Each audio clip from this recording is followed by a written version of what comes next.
Can it support the idea that it creates? And I'm skeptical, very skeptical about that. I was recommended John Lennox's take on Genesis and the role it has in creation versus evolution. So I would love to watch it, and let's see what he has to say. Shout out to comments down below. If you guys want me to react to something, definitely comment and I'll try to check it out. All right, let's get into it. Events mixed up a bit. How could God have allowed this if it was always going to be scrutinized when science got there? It should be perfect.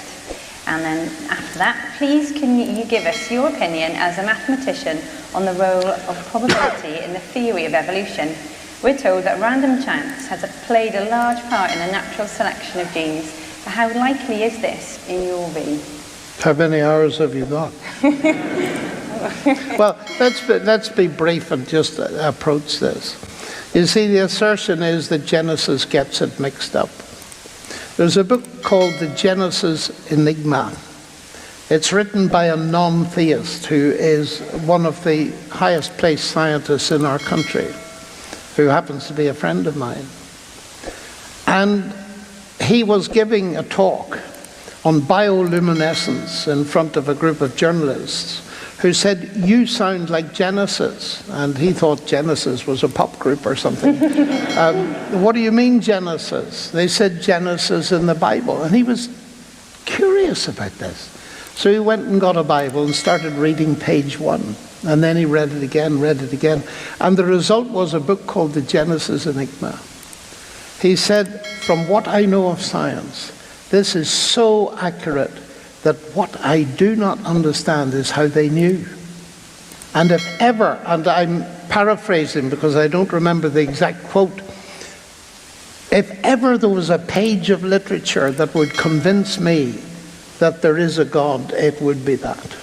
Now, what the questioner is probably referring to is that the order of events in Genesis 1 appears on the surface to be different from the order of events as recorded in Genesis 2.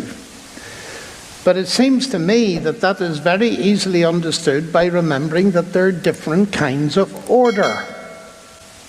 There is chronological order, and Genesis 1 certainly gives an impression of being chronological. There is a sequence. But then there's logical order. For instance, if I'm talking to an architect and builder about a hospital in Birmingham, and I say, "Tell me about the hospital." Well, first we dug a big hole in the ground, and then we put in various basic steel girders that reached to the roof, and then we built a car park, and then we built administration offices, and then we built a ward, and then we built operating theatres above that, and then we built more wards above that, and then the air conditioning and the roof.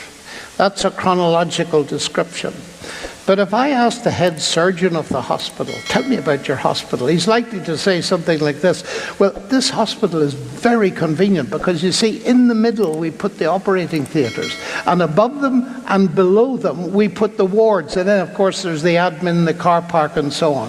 When you hear that description, do you imagine that suddenly the operating theatres appeared in the sky above? Of course you don't. Because you know intuitively how to separate logical order and chronological order.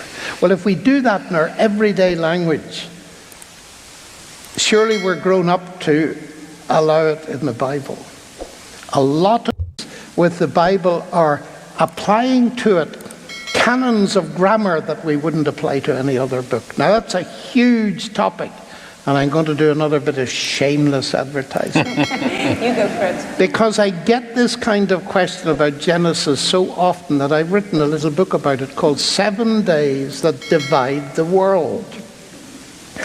The second question was about evolution. I'm not a biologist, although I'm fascinated by biology. And the question is limited to the role of probability, meaning presumably chance, in evolution. Now, of course, you have to step back from this. What is evolution and what does it do? And I'm a mathematical skeptic here. I must confess that straight away. But clearly, mutation and natural selection do something. Just have a look around this room. Why do we all not look the same? Well, thankfully we don't. But the reason is that there has been selecting. I selected my wife, or at least I think I did. She probably selected me 50 years ago. And that's why our children look as they do. It was selection of a very real type. And most of us are afflicted, I say it that way because they're mostly deleterious, with mutations of which we might eventually die. So natural selection and mutation do something. And clearly there is, from the perspective of analysis, there is a random element in it. I don't find that difficult. And certainly, since we're all different, and I believe that God is behind it, God is behind that. The bigger question is whether the neo-Darwinian theory or its modifications today can support the weight that is put on it. That is, can it support the idea that it creates? And I'm skeptical, very skeptical about that. I don't see the evidence. But the one point I would make about it, ladies and gentlemen, is the greatest confusion comes in the failure to distinguish evolution, whatever it does or doesn't do, and the origin of life. The one thing evolution clearly didn't do was produce life, even though Dawkins has been saying for years that it did. Why? Because evolution, whatever it does or doesn't do, can only operate when life already exists, so it cannot be used to account for life. Now that's a huge topic, and I'm not going to say I've written a book on it, even though I have.